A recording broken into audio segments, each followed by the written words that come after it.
I'll have a hard time also starting a book. Today we're starting the book of Genesis. Again, very difficult for me starting a new book. And I do ask your patience as I go through my thoughts on the passage, because I'll be trying to explain Genesis in a manner which is very uncommon, which is not normally taught. But it's in a manner that I think is the right understanding. Nowadays, I think it's in vogue to study the book of Genesis. Everybody's excited to study the book of Genesis. CCF, I think a couple of years, right? They taught the book of Genesis.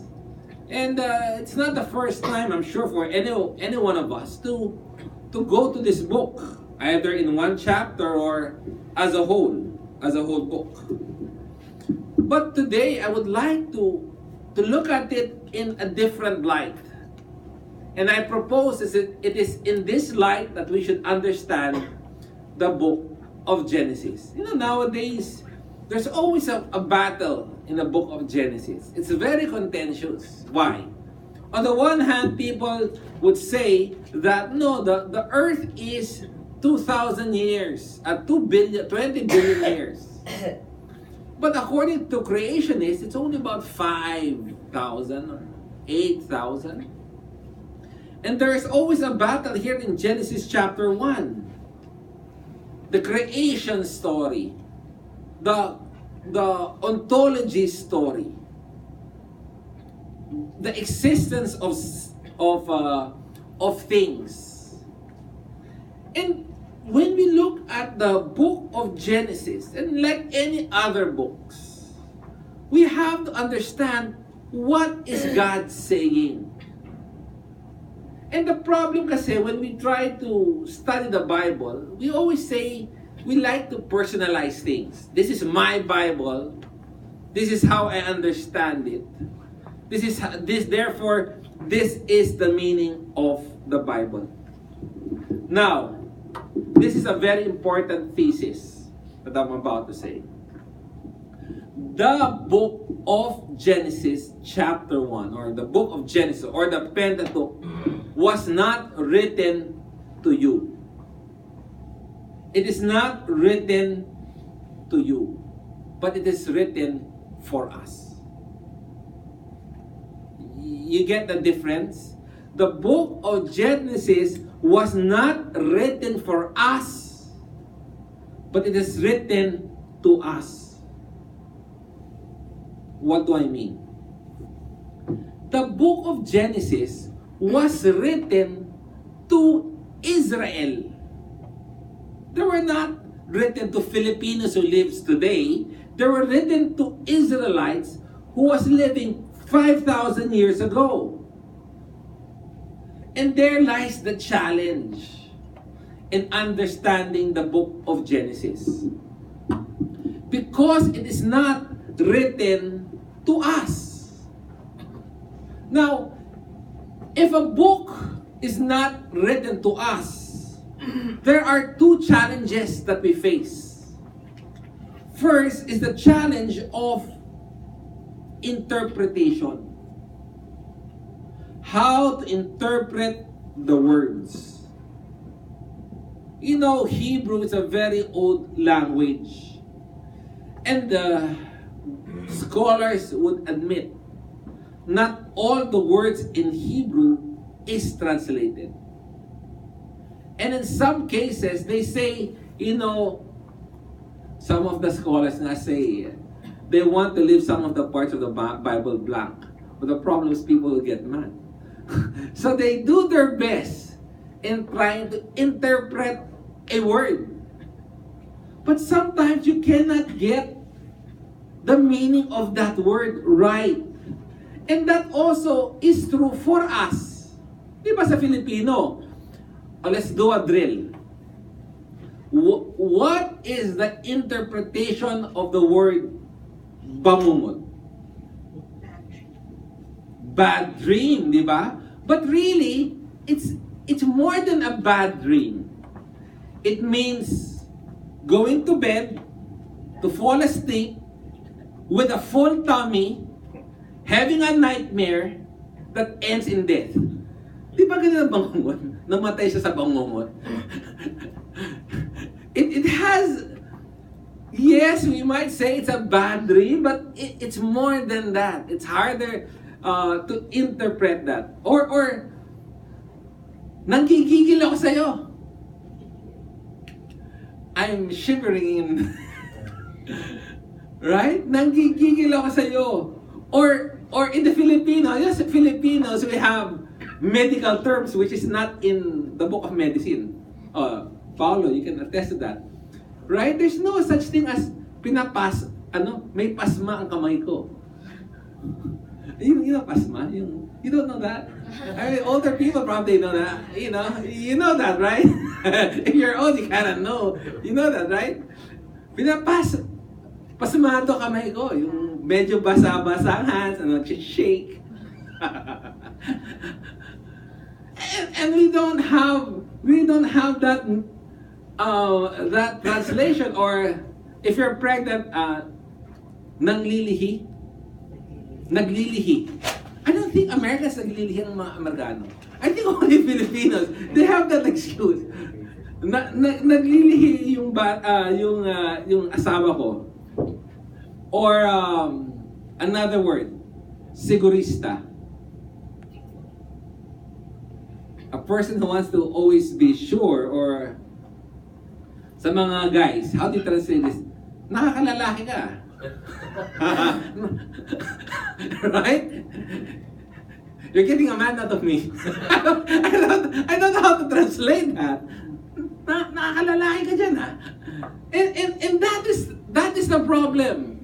That is the problem in understanding a language that is written, that is ancient, that has no direct translation in some of the words.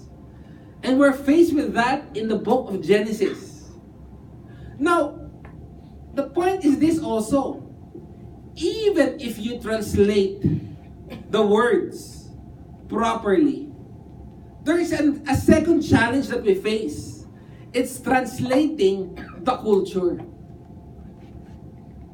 So sometimes you can get the word right, but if you don't understand the culture that prevails in using that word, you don't get the full meaning of that word. Example, marriage, right? Nowadays, when you talk about marriage, what comes to mind? Oh, the guy was in love. The girl was in love. They can't live without each other. If they're apart, they would die. Every moment, every minute, I need to talk, I need to text, I need to chat. Right? We need a marriage. But in there, even though you were able to translate the word, in the near ancient time, when you talk about marriage, it has nothing to do with love.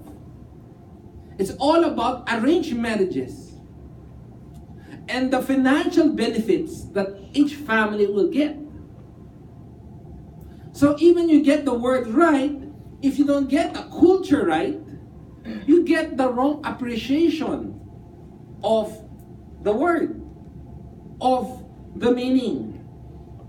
So we need to understand that. And sabi ko nga, it's not interpreting the culture that's important. It is going to that culture that is important.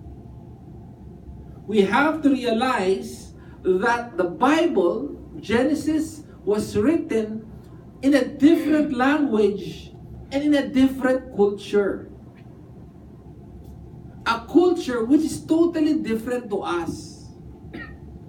And one of the problems that we face, or the common mistake I present, is this: we try to interpret the Bible based on our culture, based on our understanding of things.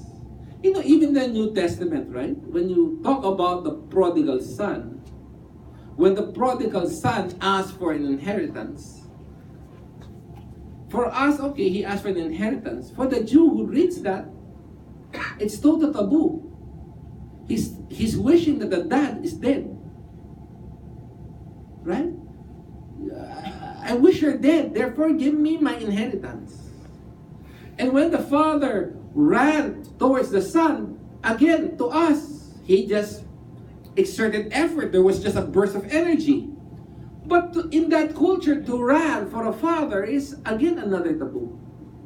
It brings shame to the father because the father is very regal. They only walk, or at most they glide. And for you to run during that culture, you have to raise up your skirt. The man wears like a dressing, showing their feet. Again, another taboo.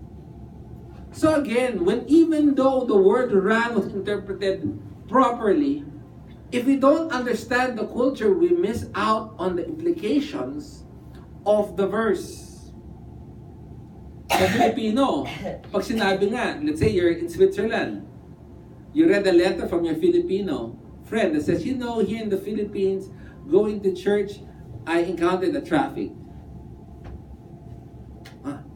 Sa atin, saan la? Traffic, 5 minutes, 10 minutes na late.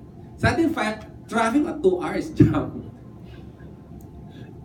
They don't understand the culture we live in. So therefore, they misinterpret traffic. Why is he so upset? It's only a 5-minute, 10-minute delay. But in our context, traffic is what? A 2-hour humongous delay. And that is the challenge that we have. The book of Genesis, again, was written not to us, but it is written for us. But before we can understand what it means to us, we have to understand what it means to them. There's a basic tenet in hermeneutics, which states that a passage cannot mean something apart from the understanding of the original recipient.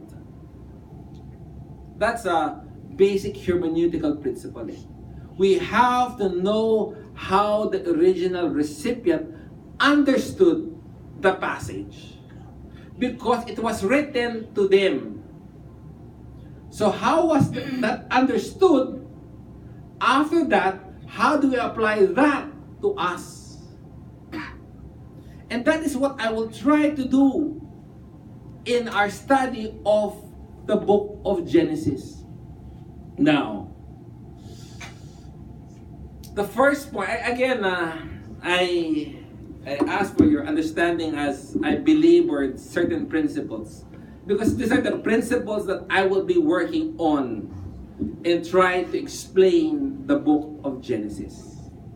It is not written to us, but it's written for us. It was written for the Jews who lived 5,000 years ago, who has a different understanding of things compared to our understanding today. Because of the fact that it was written to Jews 5,000 years ago, therefore, and this is the first major therefore, the book of Genesis is about ancient cosmology. Cosmology means the study of science regarding the origin of things. So the book of Genesis is about, it is written to ancient people, right? To 5,000 years ago. These are ancient people, and therefore, the explanation is of ancient understanding. It is ancient cosmology. We are not using modern knowledge to read ancient scripture.